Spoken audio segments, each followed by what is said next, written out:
highway stretched endlessly, swallowing the faint glow of my headlights.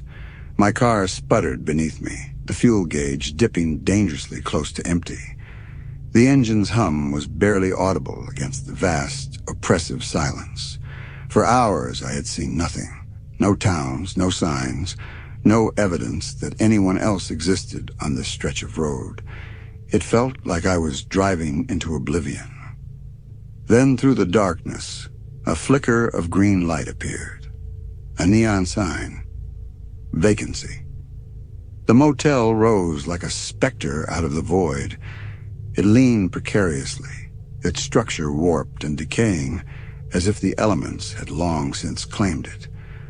The siding peeled away in strips, exposing rotting wood beneath, and the paint had eroded into streaks of dingy gray. The neon sign buzzed irregularly, its faint green glow carving jagged, shifting shadows across the gravel lot. The sight was unsettling, but my exhaustion outweighed my discomfort. Mist curled low across the ground, clinging to the tires as I pulled into the lot. Gravel crunched beneath me as I parked in front of the main office. Through the glass, a dim yellow light illuminated a cramped reception area. The air grew heavier as I stepped inside, carrying a faint metallic tang that lingered on my tongue. Behind the counter sat a man whose presence unnerved me immediately. His features were so symmetrical they seemed artificial, his skin unblemished to the point of unnatural perfection. Even his hair, neatly combed and without a strand out of place, felt like part of a mask rather than the man himself. He smiled when I approached, but it was hollow, like someone mimicking an emotion they didn't understand. "Room for the night?" he asked, his voice as flat and expressionless as his eyes. I hesitated, the instinct to leave warring with my need to rest. Finally, I nodded. "Yeah, my car's almost out of gas." "Not a problem." He interrupted before sliding a yellowed piece of paper across the counter with a disturbingly precise motion. "Just follow the rules." The paper felt brittle in my hands, the edges soft and worn with age. Bold black letters at the top read, "Rules for your stay. Keep all doors locked after 10 p.m. Do not disturb room 7. If you hear footsteps after midnight, remain silent. Keep the curtains closed between midnight and dawn. If the phone rings between 3 and 4 a.m., do not answer it." I skimmed the list, unease curling in my stomach. "Is this serious?" The man's smile widened unnaturally, though his eyes remained cold. "The rules are for your safety." He pushed an old brass key across the counter. The number 6 was engraved into its tarnished surface. "Room 6. Enjoy your stay." Every instinct screamed at me to turn around and leave, but exhaustion dulled my better judgment. I muttered a quiet thanks, taking the key with trembling fingers, and made my way back outside. The mist had thickened, curling around my legs as I walked toward room 6. The door was scuffed and splintered, its brass number hanging askew. The room inside was no better, damp, with sagging wallpaper that clung to the walls in curling strips. The carpet was sticky beneath my shoes, and the overhead bulb flickered faintly, casting erratic shadows that seemed to pulse along the walls. I locked the door behind me, turning the knob twice to ensure it held. The key landed on the nightstand with a metallic clink as I dropped it, and I pulled the crumpled list of rules from my pocket. Sitting on the edge of the bed, I reread the list carefully. Do not look under the bed. Leave the bathroom light on. If the power goes out, hide in the closet. The paper felt heavier now, its words pressing down on me like a weight. Who wrote these rules, and why?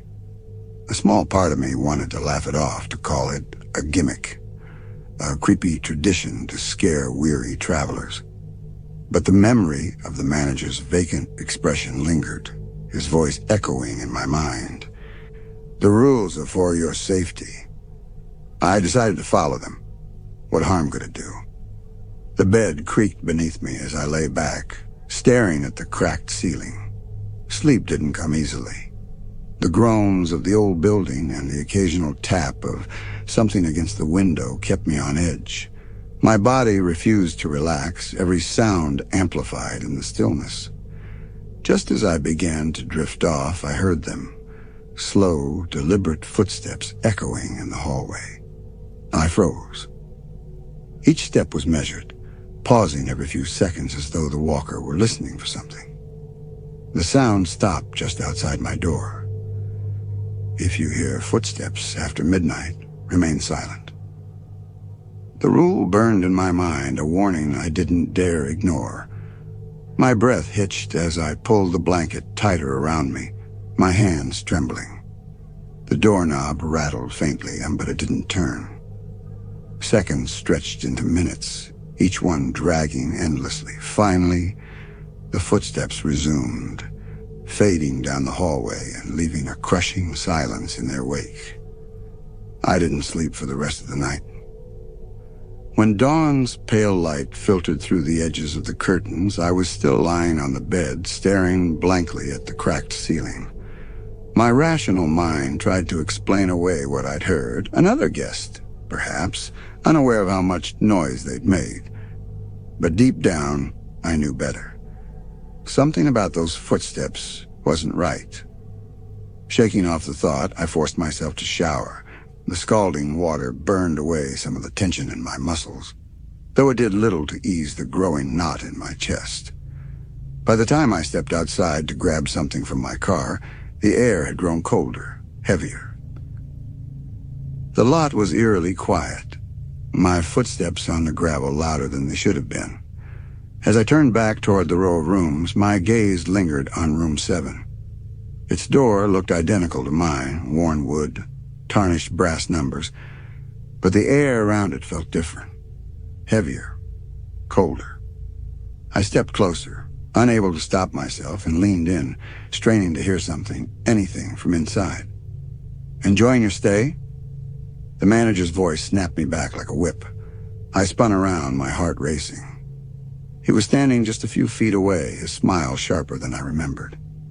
He hadn't made a sound, no footsteps, no rustle of movement. He was just there. "Yeah," I stammered, retreating toward my car. "It's fine." His gaze flicked briefly to room 7 before settling back on me. His smile didn't falter, but something about it felt tighter. "Good. Just remember the rules." I nodded quickly, muttering something unintelligible, before hurrying back to my room. The air inside was no safer, but at least I was alone, or so I thought. The day dragged on in a haze of pacing and silence. My phone was dead, leaving me completely disconnected from the world. I thought about heading back to the front desk to ask for a charger or to call for help, but the idea of speaking to the manager again made my stomach turn. His too-perfect smile lingered in my mind, each detail more unsettling the longer I dwelled on it. I tried to convince myself it was all a strange prank, something to scare gullible travelers. But the unease I felt wasn't something I could laugh off. It gnawed at me, a growing sense of dread that only deepened as the shadows outside stretched longer. By the time the sun dipped below the horizon, the room felt colder. The flickering bulb overhead struggled to keep the darkness at bay, casting erratic shadows that seemed to shift and crawl along the walls. My eyes darted to the list of rules still spread out on the bed. Each line felt heavier now, the words pressing down on me like an invisible weight. Night fell, and with it came the silence. A silence so complete it felt unnatural, the kind that made every creak and groan of the building sound deafening. Around midnight, the footsteps returned. They were slow, deliberate, each one pausing for just a fraction too long. My body tensed, every muscle locking into place as I listened. The sound grew closer, the faint shuffle of shoes against the old hallway floorboards, unmistakable. The rule echoed in my mind like a warning bell. If you hear footsteps after midnight, remain silent. I pressed my back against the headboard, clutching the blanket tightly. My breathing slowed, shallow and measured, as I fought the urge to make any noise. The steps stopped just outside my door. The silence that followed was unbearable. The doorknob rattled faintly, the sound sharp in the oppressive stillness. My eyes were glued to it, every instinct screaming at me to run, but I couldn't move. Minutes dragged by like hours. Finally, the steps resumed, retreating down the hall till they faded into nothing. I exhaled shakily, my body trembling from the effort of staying still. But the fear didn't leave me. I lay awake for hours, staring at the cracked ceiling and listening for the faintest sound. Every creak of the old building sent my heart racing, every gust of wind outside making me flinch. By the time the first rays of dawn seeped through the edges of the curtains, I was exhausted, my nerves frayed to the point of breaking. I tried to rationalize what had happened. Maybe it was another guest, someone oblivious to the effect their footsteps had on me. But deep down, I knew better. The way the steps lingered and the way they stopped so precisely outside my door, it wasn't normal. Shaking off the thought, I forced myself out of bed and into the bathroom. The scalding water from the shower helped ground me, the heat biting at my skin and easing some of the tension in my muscles. But the moment I stepped out into the room, the oppressive atmosphere returned. I stepped outside to grab something from my car, needing an excuse to escape the room, even briefly.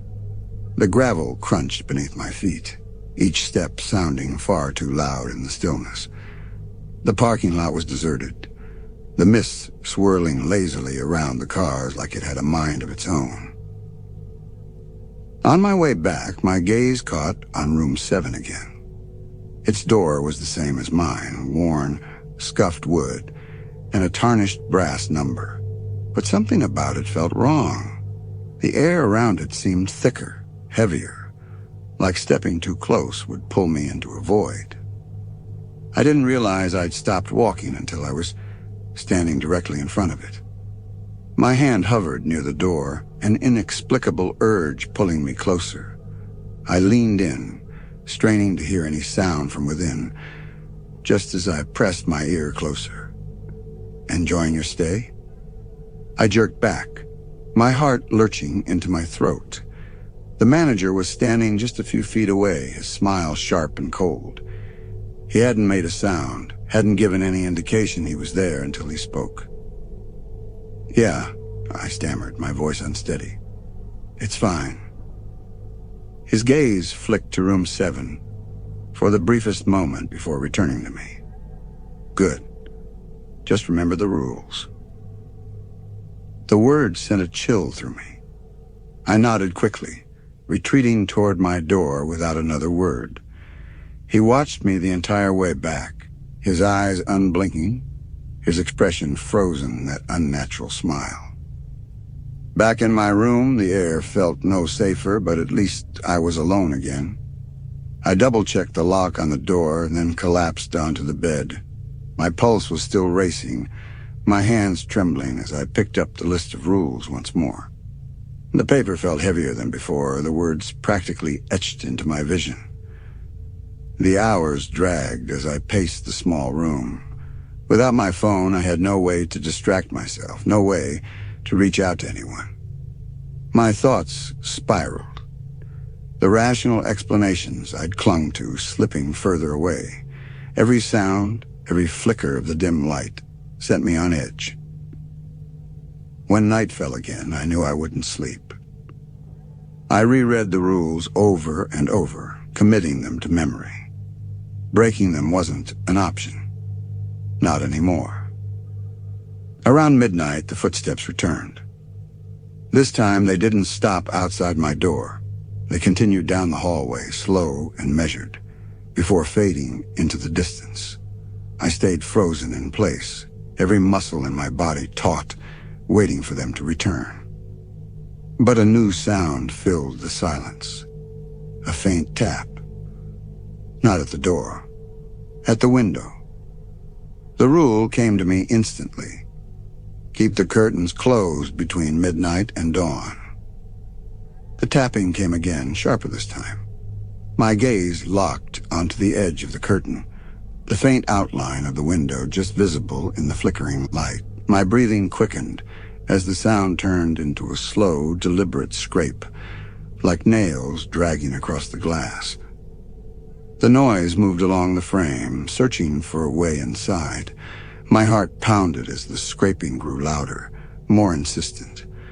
I gripped the edge of the bed, willing myself not to move, not to look. Then suddenly it stopped.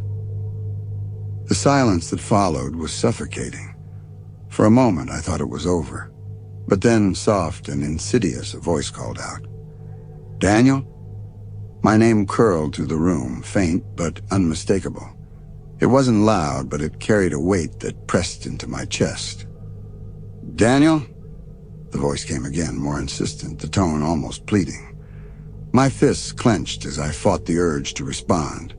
The rule burned in my mind. Keep the curtains closed. Seconds dragged into minutes as the voice grew louder. "Daniel, please! I need to talk to you." It sounded so close, like it was just on the other side of the curtain.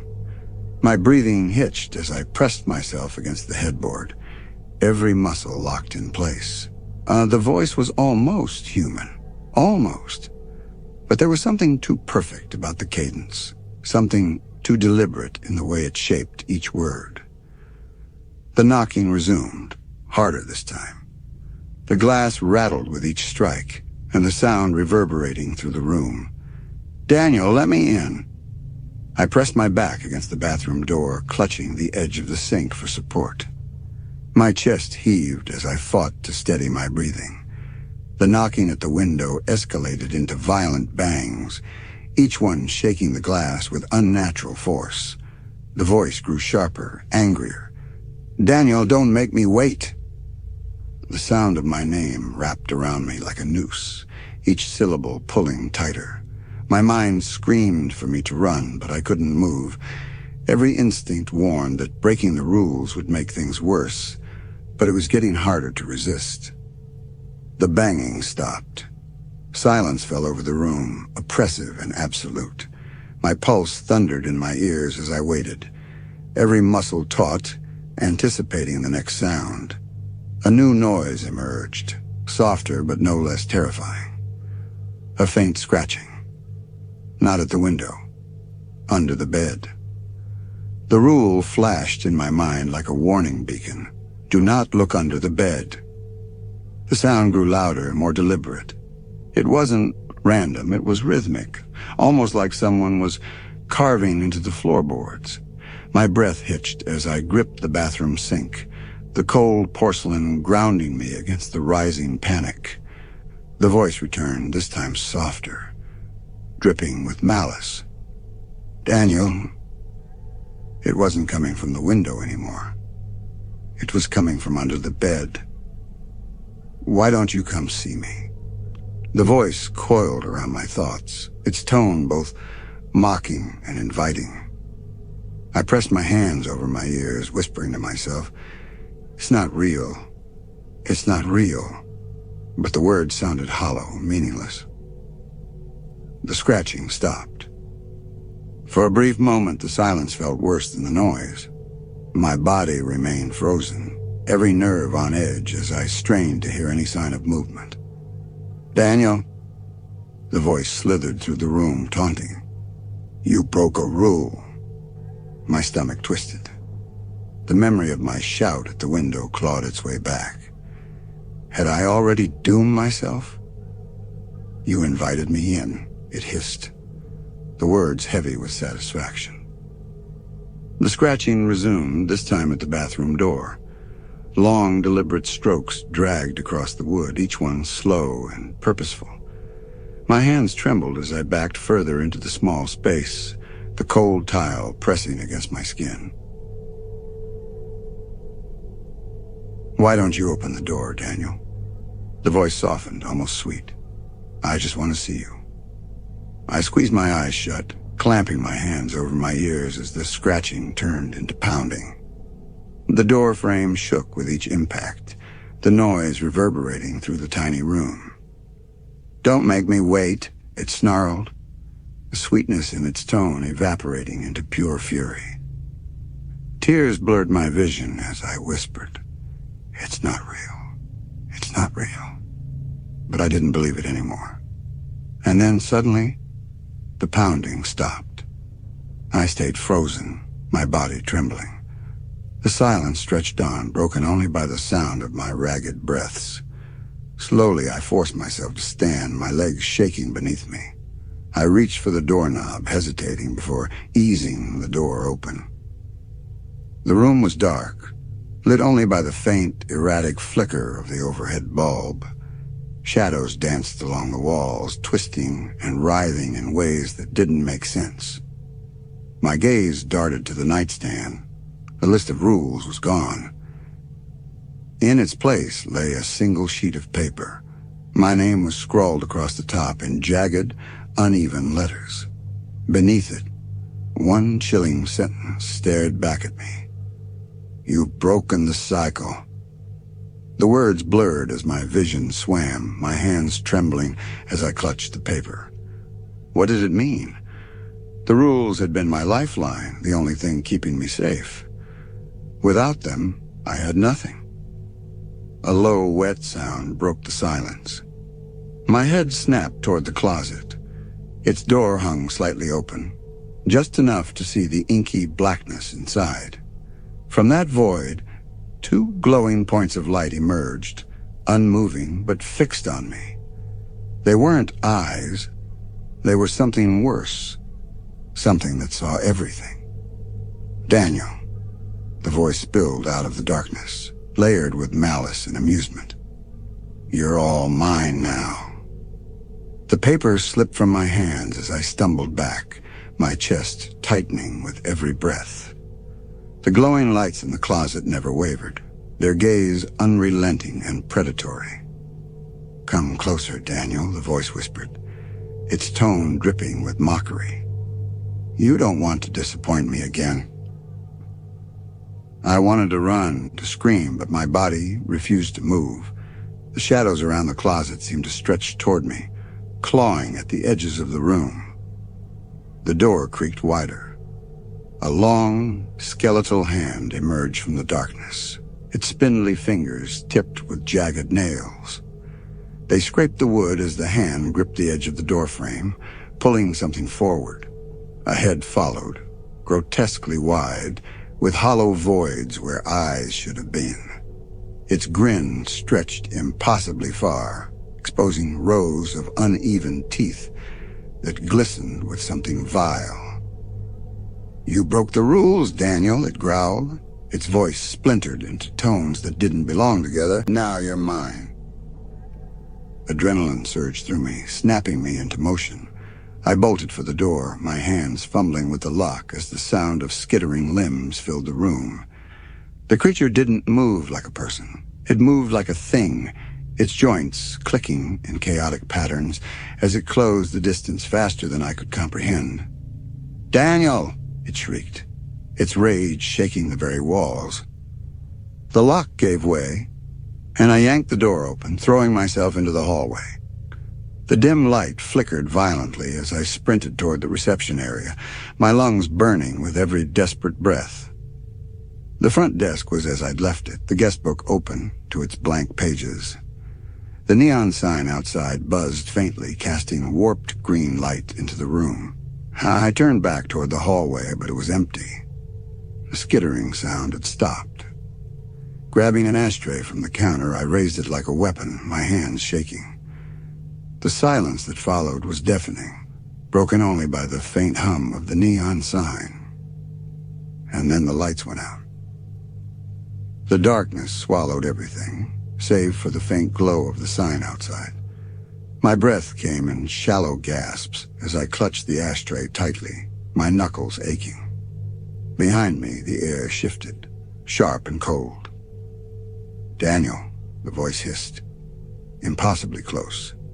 "You're already mine." I spun around, swinging wildly, but the ashtray hit nothing but empty air. The weight of the darkness grew heavier, pressing down on me from all sides. "You can't run forever," it taunted, the sound surrounding me. My body moved on instinct, my legs carrying me toward the door. I burst into the night, the cold air biting at my skin as I ran across the lot and onto the highway. The ground felt wrong beneath me, shifting and uneven, as though it wanted to drag me back. "Behind me!" The voice grew louder, its fury shaking the air. "You'll never escape!" The skittering returned, faster and more erratic. My legs screamed in protest, but I didn't stop. Ahead, a faint light appeared in the distance, steady and warm. I focused on it, willing myself to reach it. As I got closer, its shape became clear. It wasn't a building. It wasn't a car. It was a door, standing alone in the middle of the highway. The skittering stopped. The silence was crushing as I stared at the door, its edges glowing faintly. Behind me, the air thickened with its presence. "Daniel," the voice said, now calm and sure, "you know what to do." My hand moved toward the knob, the cool brass firm beneath my fingers. "Step through," it urged, its tone dripping with satisfaction. I hesitated, every fiber of my being screaming to stop. But there was no other choice. The rules were gone. The motel was gone. And so was I. I turned the handle. The door swung open, revealing a darkness deeper than anything I'd ever known. It pulled at me, swallowing the faint glow of the edges. Behind me, the voice let out a soft, satisfied laugh. "You'll be back, Daniel. You always are." The world fell away as the void consumed everything. And then there was nothing.